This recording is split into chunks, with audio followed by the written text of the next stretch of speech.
The Lord be with you. A reading from the Holy Gospel according to St. Luke. The apostles said to the Lord, "Increase our faith." The Lord replied, "If you have faith the size of a mustard seed, you would say to this mulberry tree, 'Be uprooted and planted in the sea,' and it would obey you. Who among you would say to your servant who has just come in from plowing or tending sheep in the field, 'Come here immediately and take your place at table'?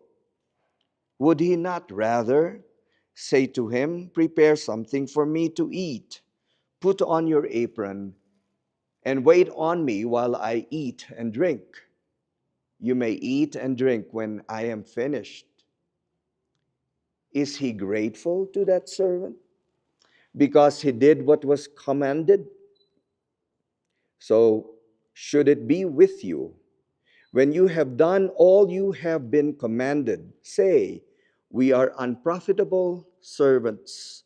We have done what we were obliged to do.'" My dear sisters, my dear brothers, the gospel of the Lord. The first reading, I invite you to read it again because it is very important that justice without faith is nothing. If we have listened carefully to the readings, justice without faith, you will not be saved. So, Father, yung mga mababait na hindi naman naniniwala sa Diyos, maliligtas ba sila? The first reading says, they will not. Faith is important for our salvation. So, hindi sapat na ikaw ay mabuti. Dapat ikaw ay may pananampalataya. Mahalaga yun. Second, faith without justice, you will also not be saved. Hindi rin sapat na mayroong pananampalataya kung walang katarungan. Magkakabit yun. Di po ba, ano? Masusukat mo ba yung pananampalataya? Sabi ni Saint Francis, well, pwede mong sabihin sa puno, lumipat ka at matanim ka sa gitna ng dagat. Dahil sa iyong pananampalataya. Pero kung wala kang pag-ibig, wala rin saysay. Hindi pwedeng paghiwalayin ang pananampalataya sa pag-ibig. Pero ang pag-ibig, nararamdaman mo lang sa relasyon ng bawat isa. Di po ba, ano? Kayo naman ay halos kaedad ko. Inabot nyo ang panahon ng comics. Di ba, no? Ang libangan nun, comics. O, tandaan nyo yan. Ha? Pinoy Classic, di ba? Wakasan. O palaging itutuloy. Ano po? Oo. Naalala ninyo. Doon ko nalaman ang ibig sabihin ng pag-ibig. Sabi sa Wakasan, ang pag-ibig ay isang damdamin na nag-udyok sa isang lalaki na gawing loko-loko ang isang babae. Oh. Sa Wakasan yon, Wakasan. Itutuloy, Father. Itutuloy. Po. Ibig sabihin, ang katarungan ay nakikita sa ating relasyon. The meaning of justice is not to divide equally what is given. Justice is to give what is due. Attorney, justice is to give what is due. Ano po? Halimbawa, mayroon kang isang pizza, 8 kayong magkakapatid, ang pagkakaintindi natin sa justice is to divide the pizza into 8 equal parts. That is not justice. The justice of God is to give what is due. Kung sino mas mataba, tabi, yun ang example eh. Ano po?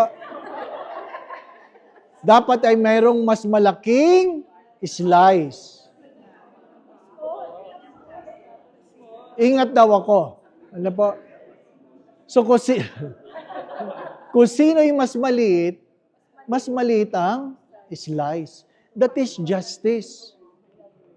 That is justice. So, kasi kung meron kang share, pero sobra para sa iyo, that is injustice. Kung meron kang share, kulang para sa iyo, that is injustice. Kaya nga, walang favoritism ang mga magulang. Ang higit na nangangailangan, higit na minamahal. Kaya ang higit na nagkakasala, higit na pinapatawad. That is the justice of God. Kaya, alimbawa, ang dami mo ng pera, nagnakaw ka pa, mas malaki ang kaparusahan mo. Hindi, nakasulat yan dito ha. Wala akong pinaparinggan. Okay. Oo. Kung ikaw ay mayaman na, nagnakaw ka pa, mas malaki ang iyong kasalanan. Yung ang ganda na ng asawa mo, nangabit ka pa. Oo. Kasalanan yon. At ang kinuha mo, pangit, mas malaki ang iyong kasalanan. I hope maliwanag yung example. Ano po? Kaya nga sa magkakapatid, mas masarap mahalin yung sinusuklian ng iyong pagmamahal. Pero ang katarungan na hinihingi ng Diyos ay, mahalin mo ang higit na nangangailangan. Alam ninyo, ayaw na ayaw ko nung ako'y nalilate. At pag may lakad kami magkakapatid, ayaw kong may late. Pero, minsan, pauwi kami ng Lucena, kasabay ko si Titan, ang usapan namin ay 8:15. Aba, 8:30 na, wala pa. Iniwanan ko. Ha? At sabi niya, sorry na late ako. Oo, nasa SLEX na ako. Ano pa? Galit na galit ako eh. Di po ba, ano? Ngayon, patay na si Titan. Na-miss ko. Why? Justice without love is nothing. Keep that in mind. At the end, everything will be measured in love. Mahirap yung makatarungan tayo, pero wala tayong puso. Makatarungan tayo, pero wala tayong pagmamahal. The celebration of today reminds us of what? Do your job. Do your job well. Will God say, thank you for doing your job? No. That is what is expected from you. Hindi ka pasasalamatan sa mga bagay na inaasahan sa iyo ng Diyos. Ngunit hindi makakalimutan ng Diyos ang mga bagay na ginawa mo ng tama na merong pagmamahal. Di po ba, ano? Kaya, alimbawa, papunta kanina sa simbahan. Ano po? Nagmumura ka.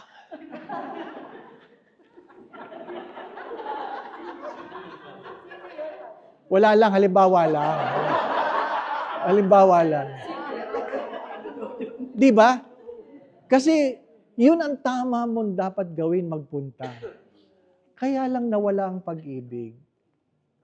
Malay mo, yun ang cross na pinabibit-bit. Sayang. Sayang, di ba, no? Sayang. Inaamin ko ito. Yung bang magmimisa ka, kaya lang ang init ng ulo mo kasi yung mimisahan mo, mga pasaway, di ba, no? Oh, I'm sure alam ni Andre yan. Late dumating, magulo, di ba? Magagalit, iinit ang ulo mo. At pinapaalala ng Diyos, sayang. Minisahan mo na rin lang, mahalin mo na. Di po ba, ano? I guess this is the grace we would like to ask. You are praying for miracles. And sometimes those prayers are not granted because you do not pray out of love. You pray out of burden. Lord, bigyan mo na naman siya ng trabaho. Kasi hingi lang ng hingi. Di ba? What are your prayers? Many of our prayers, even though we pray, is not out of love. Many. Lord, sana naman, di ba? I guess you know your own story. You know your own story. Inaalagaan mo na rin lang yung may sakit. Alagaan mo na ng may pagmamahal. Nagbibigay ka rin lang, magbigay ka na ng may pagmamahal. Di pa ba, ano? Gawin mo na. Naglakad ka rin lang, maglakad ka na may pagmamahal. Di ba, ano? Kumain ka na rin lang, kahit matigas, kahit matabang, mahalin mo na rin lang. Seriously. Seriously. Ang katarungan ng walang pananampalataya ay walang kwenta. Ang pananampalataya na walang katarungan ay wala ring kwenta. Ang katarungan ay nasusukat, hindi lamang sa ikaw ay nagbigay ng tama, kundi nagbigay ka ng merong pagmamahal. Amen. Amen.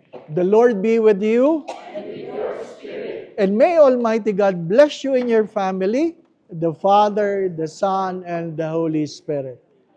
We have celebrated the Eucharist. We go in peace to love and serve the Lord.